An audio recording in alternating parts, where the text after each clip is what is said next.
failure, incompetence, stupidity. Many words are used when we talk about the German Zerstörer concept and the Luftwaffe's decision to invest in heavy fighters. And few of these words have been anything but negative. So, let's crack open this case and analyze the story from the ground up. Why did Germany want a heavy fighter? What were the building blocks of imagination, planning, doctrine and technology that set out these requirements? And were they really that fanciful in hindsight? Or quite rational?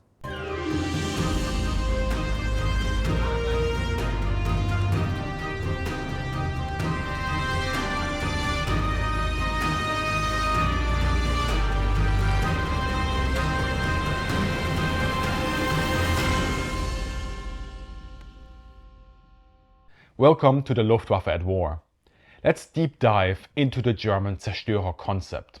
What translates literally to destroyer in English and in practical terms to heavy fighter was on paper a heavily armed, high-performance, long-range, all-weather fighter aircraft, invariably equipped with 2 engines.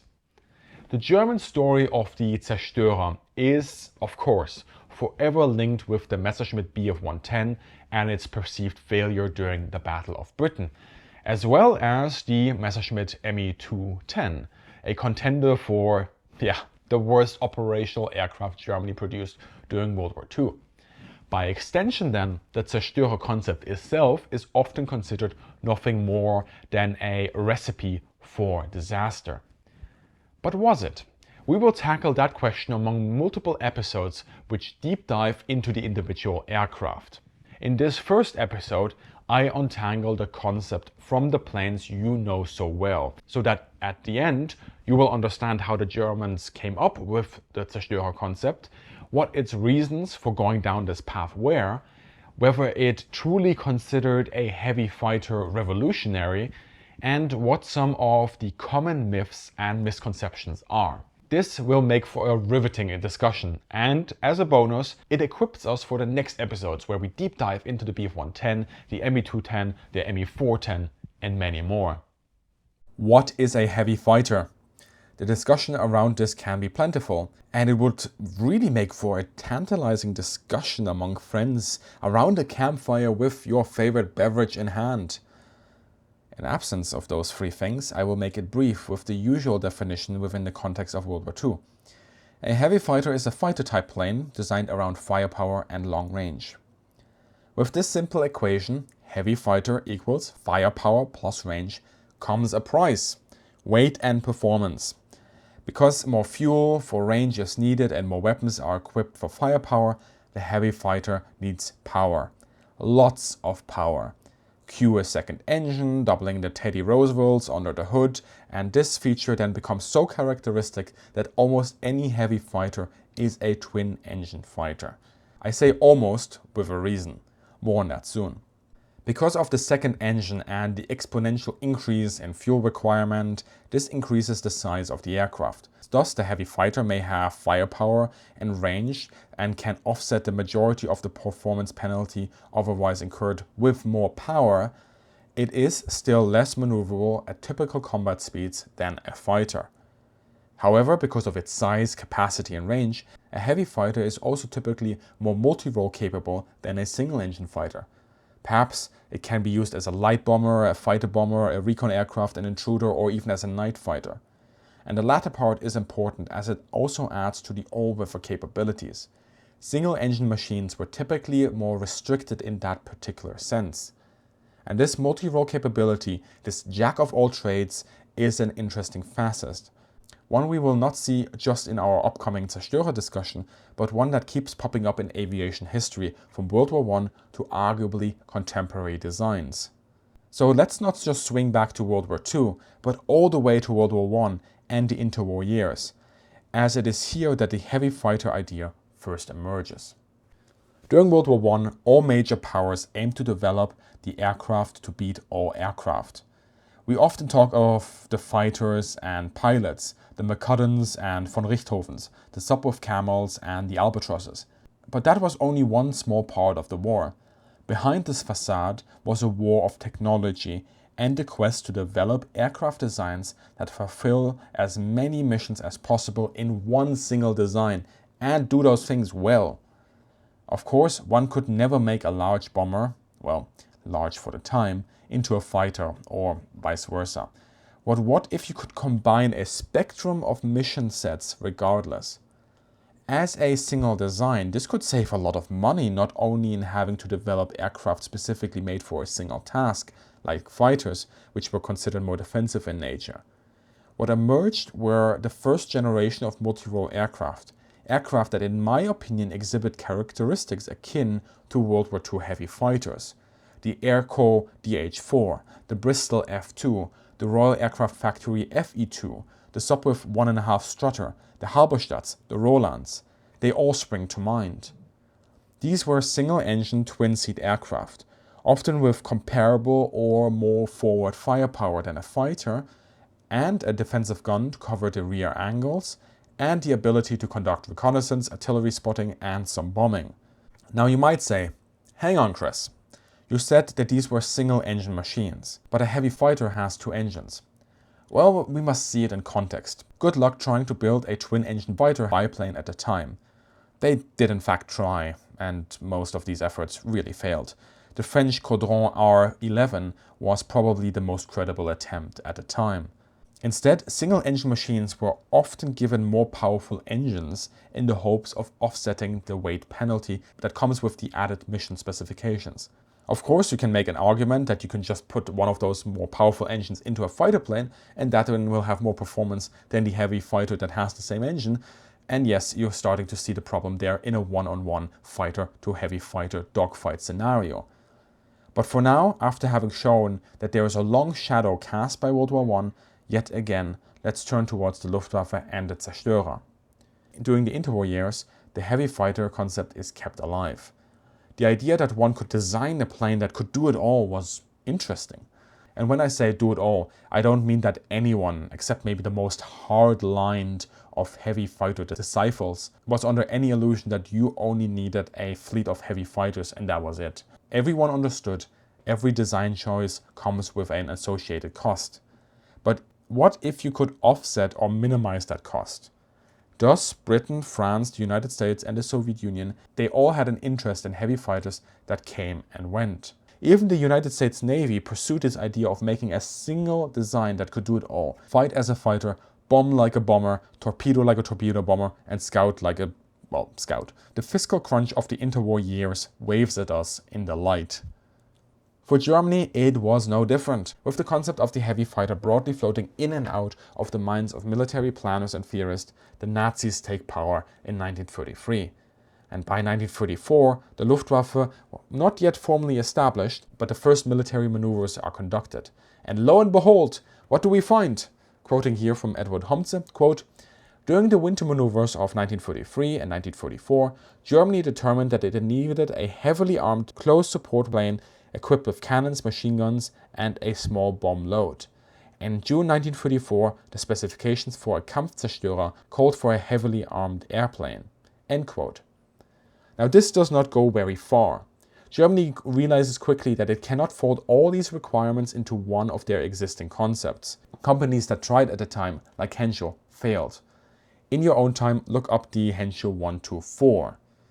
Thus, Germany decided to split designs into dedicated specializations. First, a long-range fast reconnaissance bomber, and second, a Schnellbomber. That's another concept we will address in another episode. And third, you've guessed it, an all-weather Zerstörer. Of course, the Bf 110 would eventually be called upon to do a lot of different things.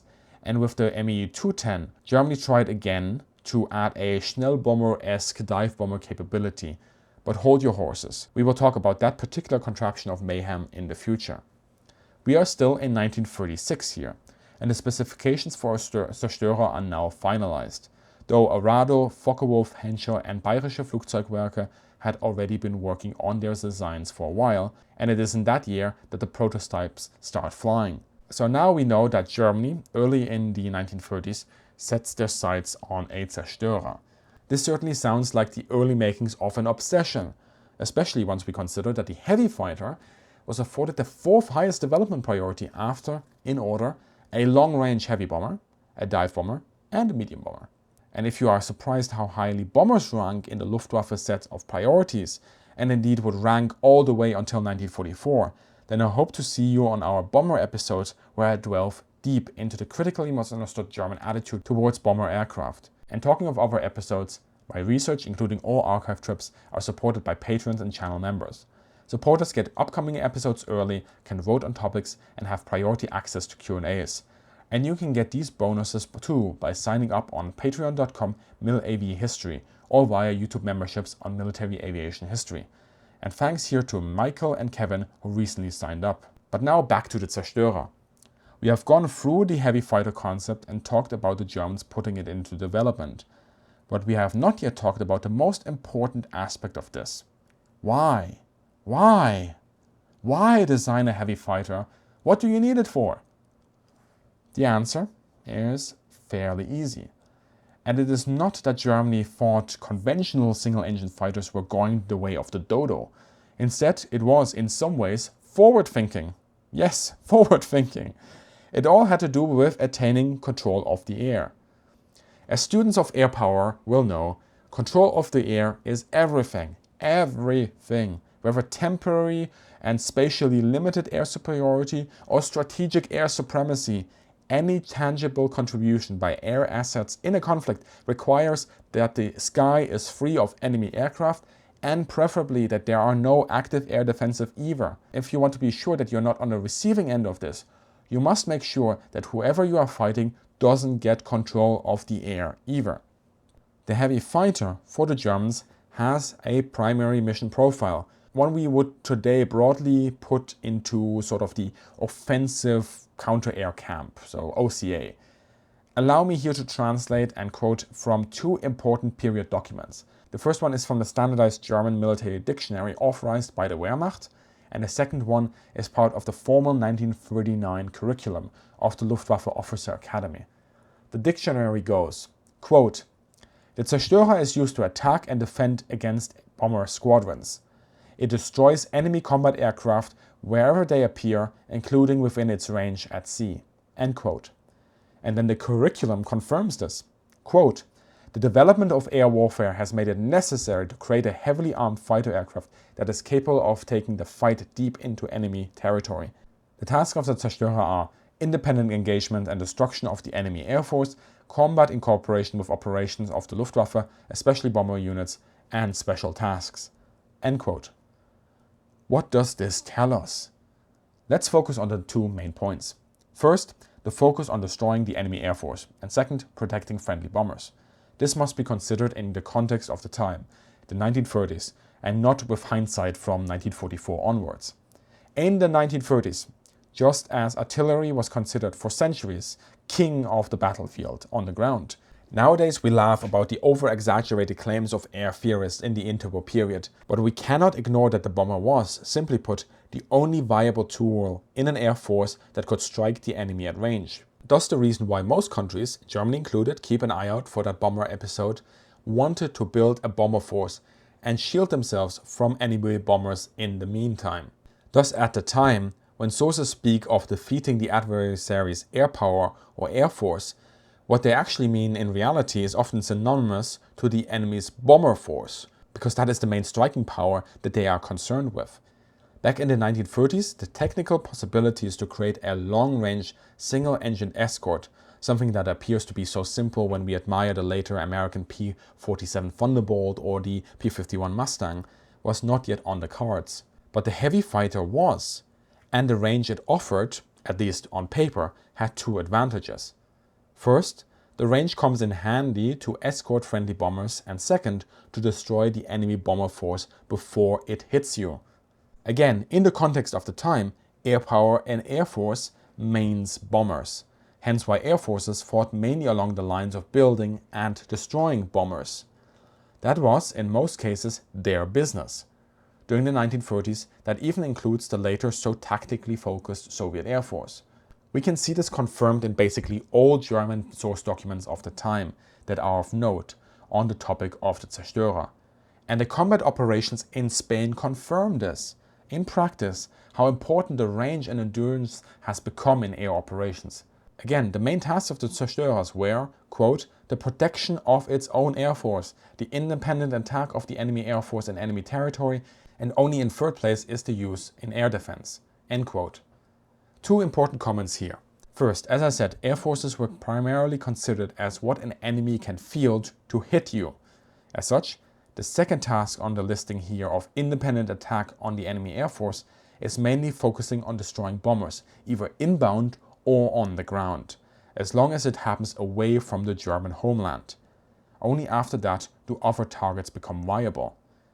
My second comment has to do with the third task listed here, air defense. This is distinct from the previous point on hitting inbound bombers. Here it is necessary to understand not just the German language, but also the contextual meaning of specific terms at the time. Luftverteidigung. At the time, this was primarily used as air defense over home territory and within specific air defense areas. Thus, this confirms what I said previously. Because of the performance and range, the Zerstörer is to protect friendly bombers and destroy enemy striking power. Only after that is it considered to be a part of point air defense, which was, drumroll, one of the two main tasks of single-engine fighters. A substitute to the single-engine fighter would have listed these tasks very differently, and that's why we can see that the heavy fighter was not supposed to substitute the single-engine fighter, but was a parallel capability that was thought necessary. As an aside, you can already tune into my single-engine fighter episode to learn about the German musings on that particular bird. Now, I've gone back in time and I've built up the historic backdrop, as I always do, to explain the German rationale for developing heavy fighters. This episode could thus conclude, but haha, I'm not done yet. Depending on what you read, heard or researched yourself, part of this episode was either new or a repetition. Considering the more popular history productions out there, I hope that you did find some valuable nuggets in my episode here that help place a lot of things into context. Because of that, I hope that you see that the heavy fighter as a concept wasn't some harebrained scheme, but a valuable attempt to tackle the bomber problem from both an offensive and defensive standpoint. As with so many interwar theories, this concept finds itself wanting in one way or the other once we go into the supercharged application of air power between 1939 and 1945, but at the same time, it also saw success. RAF Bomber Command could tell you one or two stories about German heavy fighters for sure. And as said, I will work on multiple episodes in which I will look at the planes like the 110, the 210, to see how they fared, what went wrong and what indeed went right. Well, with the 210 maybe not as much going right. But for now, I'd like to do away with a specific myth to round us all off. I often see it written or said that the Germans considered the Zerstörer superior to the fighter, and it was slotted to be the substitute, and it was only the Battle of Britain that taught them better, only for the Germans to make the same mistake again with the unmitigated disaster that was the Me-210. There is a spectrum of sources one can draw from to consider this statement, and yes, every now and then we do find a quote or sentence that appears to confirm this. Much of this is almost exclusively focused on the Battle of Britain, as the heavy fighter, in its incarnation of the 110, is said to meet a nasty death at the hands of the RAF. And yes, the 110 was inadequate in a dogfight against the Spitfire or Hurricane, no question about that. Yet it was put into that duo because that's what the Luftwaffe had, not because the Luftwaffe considered the 110 as its joker card. From the sources I know, I do not see any support that the Luftwaffe expected before the Battle of Britain that the heavy fighter was going to substitute the fighter. I mentioned only a few minutes ago that the roles of both planes were considered to be very different, basically complementary. But let's crack this open in more detail. Here we need to consider the planning, the concepts and the eventual aircraft as both separate and interconnected. This is difficult, and I don't fault historians that focus on completely other themes in their books for glossing over this particular aspect. Did the Germans consider the Zerstörer more useful than the fighter? On average, yes, we can argue as such, for the reasons laid out. The Zerstörer was to protect friendly air power in the form of bombers and help defeat the adversary's air fleet. This is offensive air power 101. Was Germany going to stop fighter production on principle because of this? No! Here are a few reasons that show this clearly. The first is the aforementioned conceptual role partitioning. Heavy fighters for long-range escort and interception, fighters for homeland air defense and protecting the army as it advanced. No one wanted a heavy fighter to be part of the latter mission set. Why? Because it had better things to do. And because, now we get more tactical, it is likely that the heavy fighter was going to meet fighter opposition at that point. And the Germans, yes, they knew that fighter versus heavy fighter, well, that's not going to go great for the Zerstörer. The second reason is the defense economy. What we need to remember is that if the Germans were really so keen on the heavy fighter, thinking it would outshine all other fighters, then they would test this theory. After all, a single 110 cost the German state 2.5 times what a single 109 cost in production, and the Fightergruppen in Geschwader were operationally far more flexible than the heavy fighters. Heavy fighter squadrons needed considerable basing and air support investments. No one pays 2.5 times more and makes that resource, equipment and personal involvement without a plan. Germans love a plan, and they, in the interwar years, were operating on a tight budget with limited industrial capacity. Never mind what the German propaganda of the time wants us to believe. From what I can tell, the Luftwaffe did practice to see what would happen between fighters and heavy fighters. And yeah, a fighter pilot was not going to lose a whirling dogfight against the Zerstörer. And even if the results were somehow unclear or explained away, let's look at the 1946 specifications for fighters and heavy fighters. As they were finalized, we can see that there is a clear understanding that the fighter will be superior to the heavy fighter in maneuverability and the sort of performance needed in a close-knit dogfight, that is slow speed handling, climb and acceleration.